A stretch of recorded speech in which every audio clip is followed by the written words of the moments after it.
Chandrababu Pawan Kalyan target గా మంత్రి అంబటి రాంబాబు విమర్శలు గుప్పించారు. టీడీపీ జనసేన కన్ఫ్యూజన్ లో ఉన్నారని అన్నారు. జన సైనికులను పవన్ వెన్నుపోటు పొడిచారని ఆరోపించారు. పవన్ ఎక్కడి నుంచి పోటీ చేస్తారో క్లారిటీ లేదని, ఇవేం లెక్కలు అర్థం కావట్లేదని ఫైర్ అయ్యారు అంబటి. చాలా కన్ఫ్యూజన్ గా ఉన్నారు. ఎక్కడా స్పష్టత లేదు. పొత్తులో మాత్రం స్పష్టత ఉంది. ఇవాళే కాదు, నారా చంద్రబాబు నాయుడు గారిని స్కిల్ స్కామ్లో 52 రోజులు జైల్లో పెట్టిన రోజునే పవన్ కళ్యాణ్ గారు ఎగేసుకుంటూ వెళ్లి రాజమండ్రి సెంట్రల్ జైల్లో ఆయన పలకరించి బయటకు వచ్చి మేము పొత్తుతో వెళ్తున్నామని చెప్పాడు. అప్పుడు సీట్లు కూడా లేదు, ఏమీ లేదు. 60 సీట్లు అన్నారు, 70 సీట్లు అన్నారు. మూడో భాగంతో పోటీ చేస్తామని ఈ పవన్ కళ్యాణ్ గారే చాలా అట్టహాసంగా ప్రకటన చేశాడు. అందరూ చాలా ఉత్కంఠతో ఎదురు చూశారు, ముఖ్యంగా జన సైనికులు. ఎన్ని పట్టుకొచ్చాడు? 24 అసెంబ్లీ సీట్లు, 3 పార్లమెంటు సీట్లు.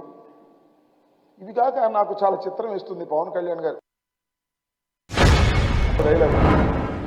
నాకు కాస్త తెక్క ఉంది, దానికి ఒక లెక్క ఉంది అని. ఇది తెక్క లెక్క. ఏమయ్యా పవన్ కళ్యాణ్ గారు, నువ్వు 3 పార్లమెంటు సీట్లు, 24 అసెంబ్లీ సీట్లు పోటీ చేస్తూ కాస్త నీకు తెక్క ఉండొచ్చు, ఆ తెక్కతో నీకు ఒక తప్పుడు లెక్క ఉండొచ్చు, కానీ జన సైనికులకు తిక్కలేదు, నీ అభిమానులకు తిక్కలేదు. నీ అభిమానులకు ఒకటే తిక్క, నువ్వు ముఖ్యమంత్రి కావాలి, నువ్వు ముఖ్యమంత్రి కావాలని తిక్క. ఆ తిక్క దించేవారు శోభు.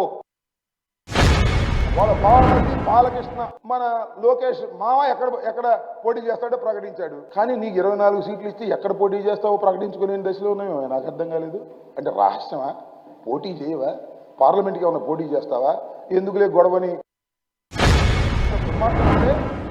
పార్టీ పెట్టి సీఎం అవుతాననే భ్రమలు కల్పించి నీ కాస్ట్ వాళ్ళని, నీ అభిమానుల్ని వెన్నుపోటు పొడిచావు, మోసం చేశావు. చెప్పబోయా ఎందుకు ఈ గొడవ? పల్లకి మోసి పరువు పోగొట్టుకోవడం కంటే విలీనం చేసి సినిమాలు తీసుకో.